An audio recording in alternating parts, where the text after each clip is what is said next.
Well, guys, I had told you in a previous video that if the rapture did not happen in 2024, that I was not going to look again until 2027.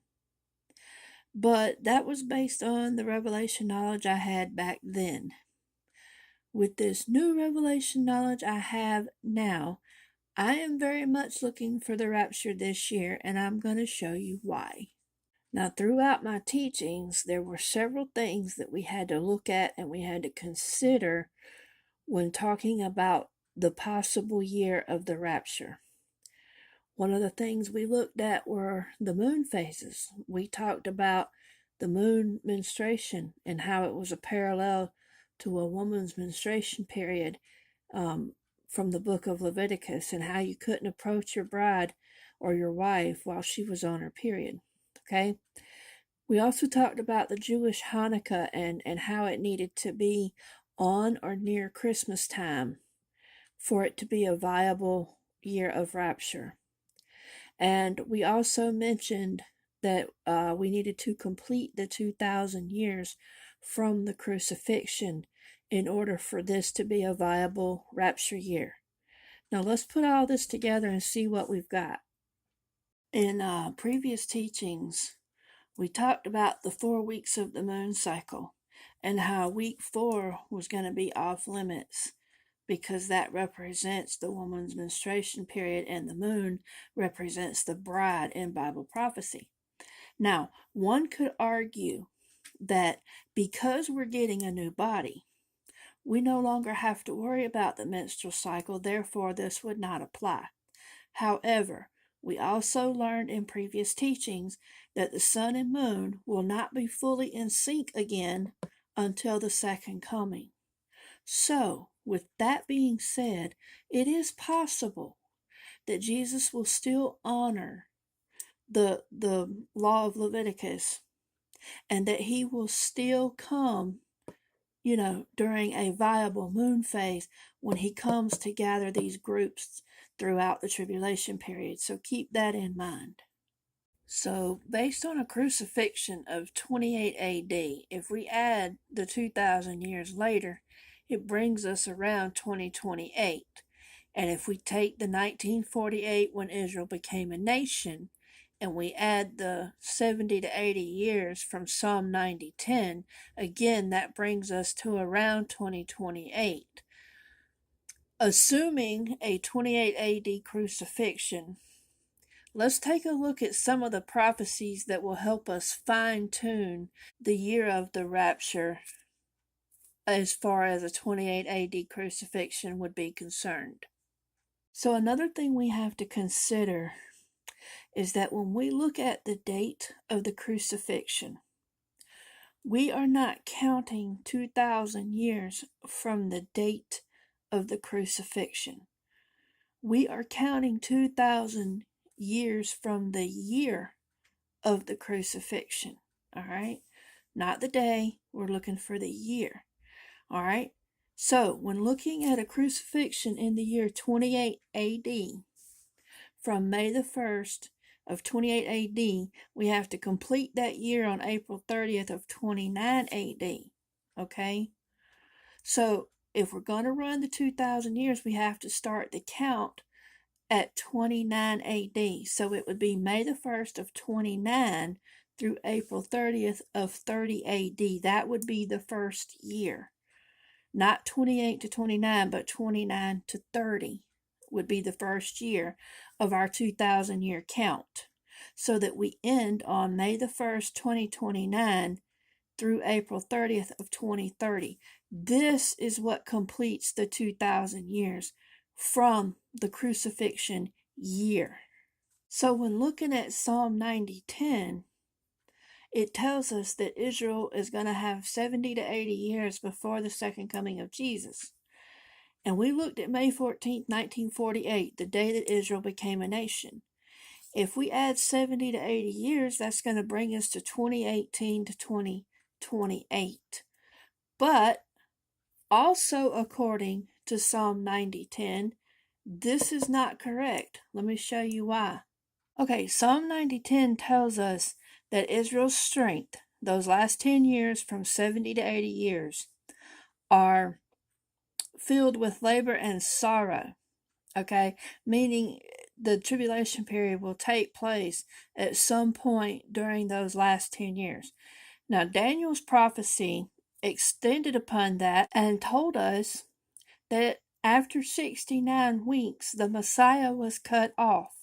This is a direct reference to Psalm 90:10, where it tells us that Israel's strength is filled with labor and sorrow, but it is soon cut off, meaning 69 weeks are cut off. But instead of dying like Jesus, they're going to fly away. Okay?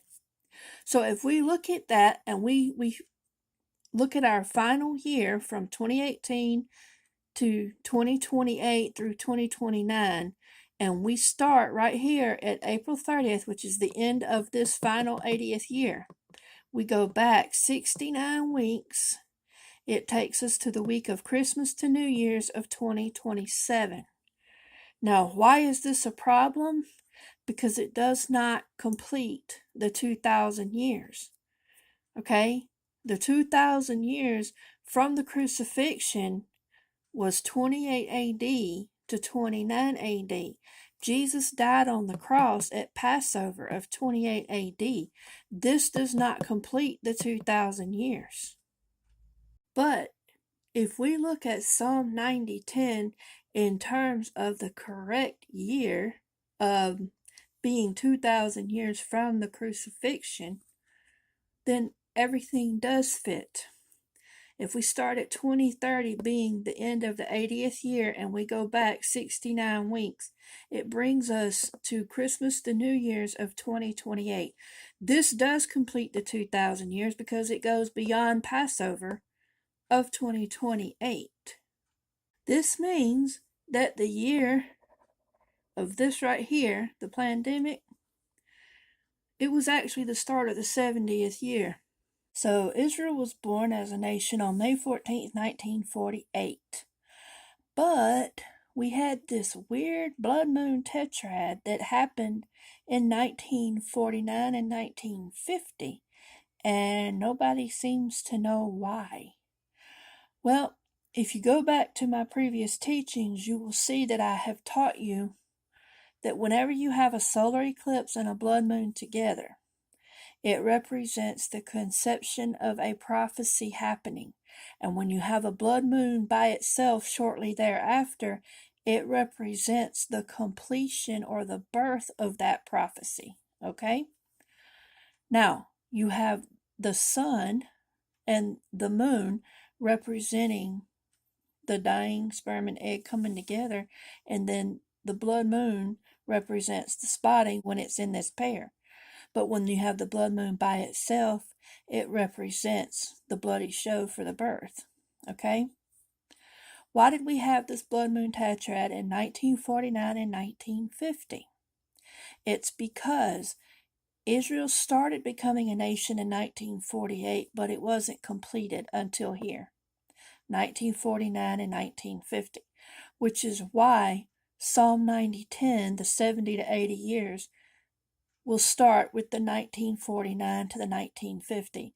This matches what I was showing you earlier about the 2029 to 2030, completing the 2,000 years from the crucifixion of Jesus. So putting Psalm 90:10 together with the completion of the 2,000 years, we have established that this point right here, where those who are alive are gathered, because remember, we're going to feel it at Passover. The resurrection will take place at trumpets, when we will know it, and then we will become it. Those who are alive will be gathered right here at this Hanukkah. And then from God's true Hanukkah at the end of January to the first harvest, because remember, we're going to be sent back out to work the harvest to gather those who may be qualified for the rapture but didn't quite know about it for whatever reason, or they were not, they just didn't know about it. Okay, God's going to give them a chance to go. So from God's true Hanukkah to this first harvest, there's 4 months. Say ye not, there are 4 months to the harvest, but look upon the field, for it's already white. So the bride of Christ is already gathered here, but we're going to be sent back out. And then during these 4 harvest cycles, remember you have the children and those who were qualified for the rapture but didn't quite know about it. We will all ascend with them during these harvest cycles, whichever group we go in. Okay, so we've established that these Hanukkahs right here, number one, the Jewish Hanukkah has to land on or near Christmas time in these years for the rapture to work.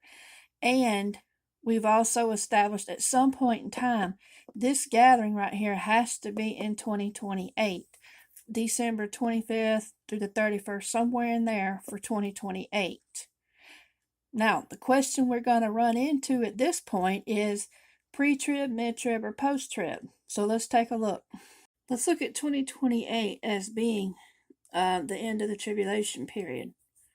In order for this timeline to have worked, somebody would have to be flying away right here according to Psalm 90:10. Nobody is flying away right here. And this has to be in 2028, not 2027. So this doesn't complete the 2,000 years. We can eliminate that. So let's look at 2022 to 2029. This would put 2028 at the Jewish Hanukkah, or Christmas time, actually. It may or may not be the Jewish Hanukkah that year. We'll look at that here in a minute, but there's nobody flying away at this point. The only group that is taken is right here at Passover on the last year, because Jesus said he would shorten the days for the elect, and the elect are gathered from heaven. So there have to be some elect, this last group in heaven, to be gathered, right? So it does complete the 2,000 years, but there's nobody flying away at this point. There's only 2 times during the tribulation period where people are actually going to fly away. Here at mid-trib, you have your 144,000. And then at pre-trib, you're going to have your Gentiles, any Jews that believe in Jesus, and anybody who possibly didn't know about the rapture, but they were qualified. And, of course, all the children. But nobody's going to be flying away in these years right here. This one, this one, this one, or this one. So if you have 2028, that Christmas of 2028, landing anywhere in these 4 years, then that's not a viable year for the rapture. So we're only looking at right here, which is mid-trib, and then right here, which is pre-trib. That only gives us 2 options, y'all. We can either go home now. That'd give us a timeline running from 2025 to 2032, with 2028 being mid-trib. Or we could go home in 2028 with 2031 being mid-trib, and the timeline running from 2028 to 2035. This is the Hezekiah moment that he's been talking about with us. Do you want to stay a little while and then go home, or do you want to go on home? He's talking about here to here, 2025 to 2028. This is why 2024 could not have been the year of the rapture. However, he did tell me that 2024 was the finish line. It was the finish line we had to cross before the tribulation could start. We had to go all the way from May of 2024 to April 30th of 2025. So 2025 is the earliest that the rapture could have ever happened. And guys, don't forget your extra oil. The resurrection happens at trumpets, but the gathering of the bride doesn't happen till Hanukkah. Remember in the book of John, Jesus escaped at Hanukkah? So when people see the resurrection has happened, some of these foolish virgins may think that, that it's over and done, they missed it or whatever, or they don't have the strength to go on. But for those of us who have the extra oil, we know that oil represents the menorah lamp, right? Represents Hanukkah. He was telling us the extra oil would take us to Hanukkah. So please keep that in mind. Our 2 options would be a pre-trib of 2025 with an end date in 2032, and a mid-trib of 2028, or we can have a timeline with a pre-trib of 2028, mid-trib of 2031, with an end time of 2035, okay? Those are our two viable options based on the revelations I have, okay? Now, when looking at Hanukkah being on or near Christmas time, it works with the 2025 timeline and having a mid-trib of 2028. Both of these are on or near Hanukkah, okay? So, excuse me, Hanukkah is on or near Christmas time in both of these years. However, it is not near Christmas time in 2031, okay? The moon phases. If we look at trumpets and Hanukkah and look at the moon phase, if Jesus is going to honor these, simply because the moon will not correct itself until, or not be corrected until the second coming, we have a first quarter at trumpets and we have a first quarter to full at Hanukkah of 2025. And then in 2028, we have trumpets and Hanukkah both being right around the full moon. And then 2031, trumpets and Hanukkah being a full moon, okay? And then, of course, at the second coming, like I said, the moon is going to auto-correct. It's automatically going to be correct no matter what phase it's in, because the tilt of the moon will be reversed and the moon will stand back up. It will be in the correct phase no matter what, all right? So 2025 to 2032 checks out with Hanukkah and the moon phases, but 2028 has a little glitch. The mid-trib Hanukkah for the Jewish calendar does not line up with Christmas time, okay? And like I said, God gave us a choice. You want to stay a little while and then go home, or do you just want to go on home? Is it possible that God knew exactly what we were going to choose before we ever chose it? Yes. And is it possible that 2025 is the only viable year for the rapture? And with that, I'll say, may the Lord bless you and keep you. May the Lord make his face shine upon you and be gracious to you. May he lift up his countenance upon you and give you his peace. Shalom.